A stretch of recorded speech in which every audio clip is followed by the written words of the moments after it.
On this week's episode of What's Up Weekly, it's the battle of the baked goods. We ask students to choose whether baked or insomnia cookies better satisfies their late-night sweet tooth. And the results may surprise you. And a new interactive app available to all IU students allows users to better keep track of their mental health and provide students with activities to avoid things like Zoom burnout. What's Up Weekly starts now.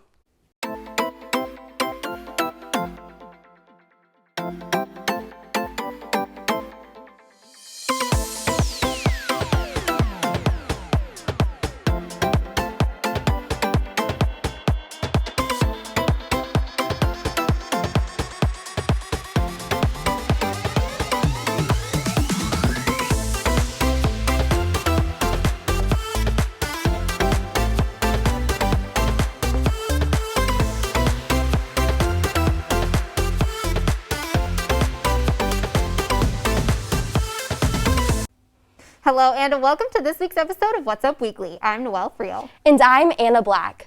WU reporter Sammy Nance joins us in studio, talking about a brand new app to help students' mental health. Wealthtrack is a mental health resource available to all IU students. I spoke to a CAPS counselor and discovered how to recognize warning signs and what the Wealthtrack app has to offer. Wealthtrack is an interactive app that can allow users to keep track of their mental health. The first step once getting on the app is to take a wellness assessment.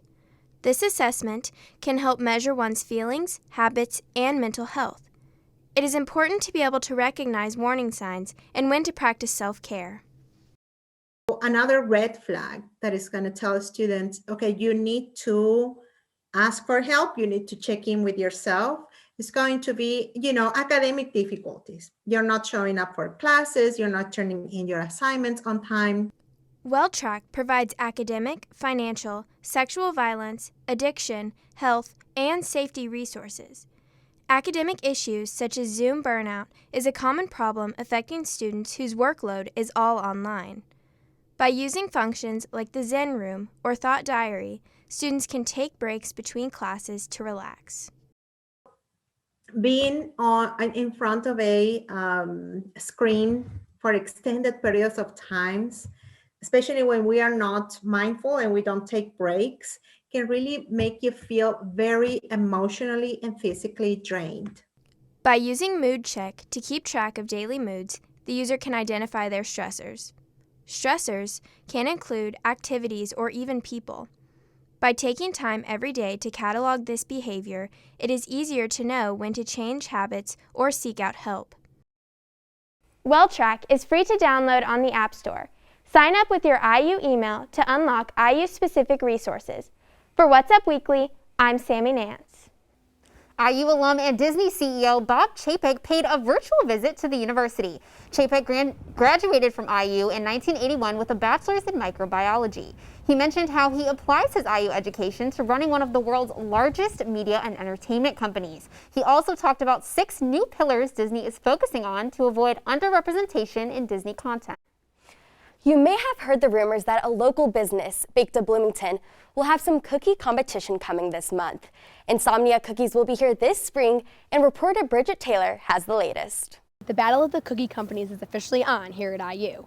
Insomnia Cookies will be calling Kirkwood their home in less than a month now, but local company Baked is confident in their following. If you are a student or resident in Bloomington, you are probably familiar with the delicious cookies that are made right here in town at a bakery named appropriately Baked. Founded by an IU student in 2006, it is tucked away in a storefront right off Kirkwood. All of our recipes actually come from the founder of the business. He adapted his mom's chocolate chip cookie recipe. Now, however, there is some competition coming to town. The chain Insomnia Cookies has made their newest home more visible on Kirkwood and closer to campus than Baked. Despite the convenience, some IU students say they will remain loyal to their favorite local business. We have a really high quality product here, so real butter, real vanilla, real eggs, everything is made on site and baked on site, whereas Insomnia, they don't even have any ovens on site. Baked has said that with the new competition, they plan to make sure they are really giving their customers the best service and the best product possible. I honestly think better ingredients, better cookie, better people making it all around. I think it's going to be a no-brainer. Whether it is for a much-needed study break treat or a fun late-night delivery, IU students can never get enough of their cookies. So it's up to you to determine which will be your go-to. For What's Up Weekly, I'm Bridget Taylor. Insomnia Cookie says it will open sometime later this month on Kirkwood Avenue, though no official date has been set. Our in-studio guest today is a little bit of a celebrity. He has over 3.2 million followers on TikTok. It's Etienne Neiman. Thank you so much for joining us. Yes, thank you. Thank you for having me. So what year are you at IU? I'm a senior. And what is your major? I am marketing and digital and social media business applications. So you're in Kelly. Yes. Kelly kid. And what do you plan on doing after you graduate? I have a job lined up in Chicago working for a medical company. Okay, wow. Are you going to do TikToks in the office? So the company that I'm working for is conservative. So I'm not quite sure what's going to happen with TikTok, whether I'm going to dull it down a little bit and maybe do some more funny things rather than not that kind of funny. Right. Haven't figured it out yet. And so take us to the beginning. How did you get started on TikTok? Yeah, so I started TikTok in September of 2019. This was kind of when the app was still in that cringy phase. People kind of had TikTok but didn't really say anything about it. And I saw some trends that I really liked and tried taking videos of my own. One of my videos in class popped off, and then I said, hey, this is pretty cool. What can I do now? So that's when I started doing dances in class, and those really took off because no one was doing it at the time. They're like, oh my God, he's doing it. He has so much confidence. Then I started putting the balls in my either shirt or shorts, and then everyone really loved it. So how did it feel to get so many likes and followers and still to this day? Like, what has your reaction been like? It was definitely a little bit overwhelming at first. Especially I was in I-Corps at the time, which is like the worst part of Kelly, the hardest semester. So it was a lot for me at that point, but I didn't really think about it like that. I was just like, my business side took over. I was like, what can I do? How can I monetize this, you know? And so I kind of just did that rather than focus on the numbers. Yeah. Yeah, a lot of your TikToks take place like when you're in class or like out in public. Do you get nervous doing TikToks in front of people?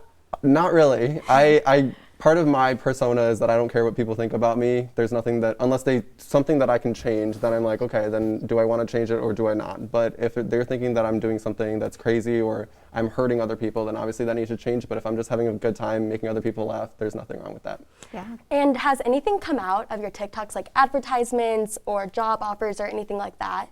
Well, not directly, but like paid promotions or collaborations, like this hoodies from What Do You Meme, the card game company. They have a bunch of different games for the girls. What Do You Meme? They're actually pretty fun. They send me a lot of the games. Some of them I play, some of them I don't.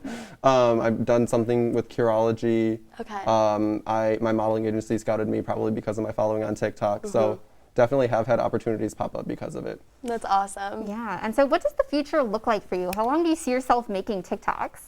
I don't know. Well, my start date for my job in Chicago is June 7th. Okay. So we'll cross that bridge when we get to it. Sure. Yeah. Well, thank you so much again for being here. Now, we have a little dance for you guys that we practiced and we tried our best. So go easy on us, but we're going to try and do that for you. Yeah. All right. Should we do it? Okay. Okay. I can't do the 3, 2, 1.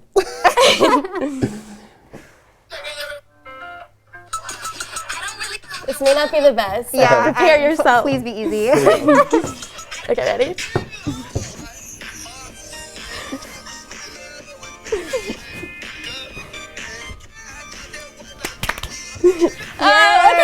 that wasn't too bad. That wasn't horrible. No, that was good. Thank you so much for teaching that, and thank you again for joining us today. All right, and coming up, an upcoming docuseries starring Demi Lovato will highlight the singer's battle with drug addiction, her music, and her final breaking point. And a huge, not-so-shocking celebrity divorce leaves us wondering how a billion-dollar empire is going to be divided up. That and more on Trending Topics after the break. Stay with us.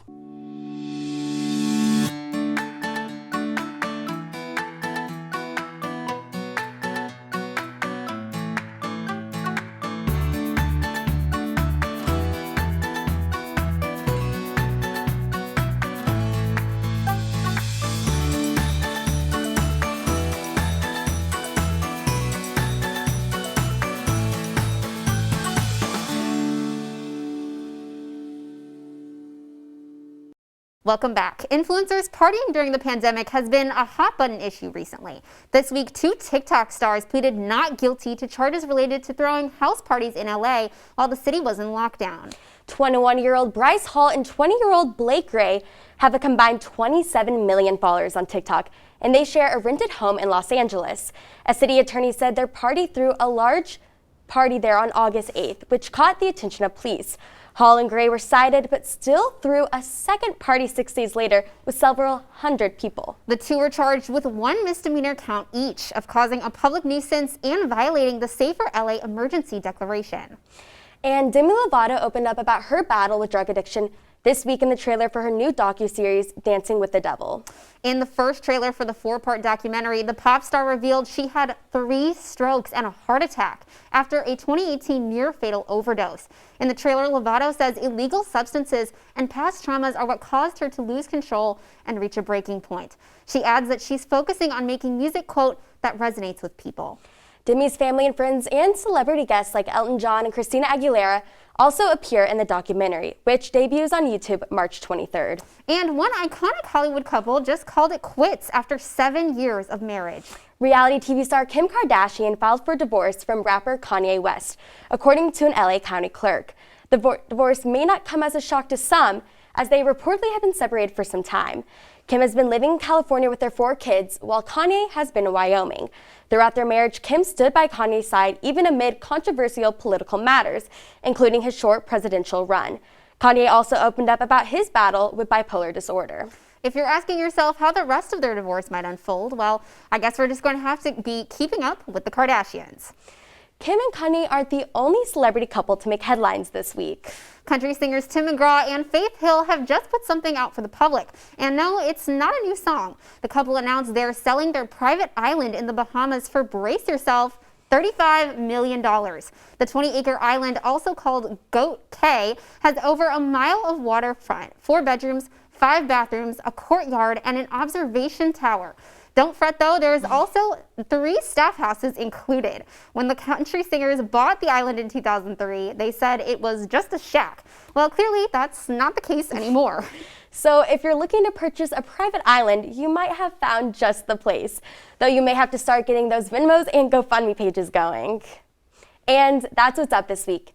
Tune in next week for more local and entertainment news. Be sure to follow us on social media. Follow us on Facebook, Instagram, and Twitter at IUS TV News. For What's Up Weekly, I'm Noelle Friel. And I'm Anna Black. Thanks for watching, and we'll see you next week.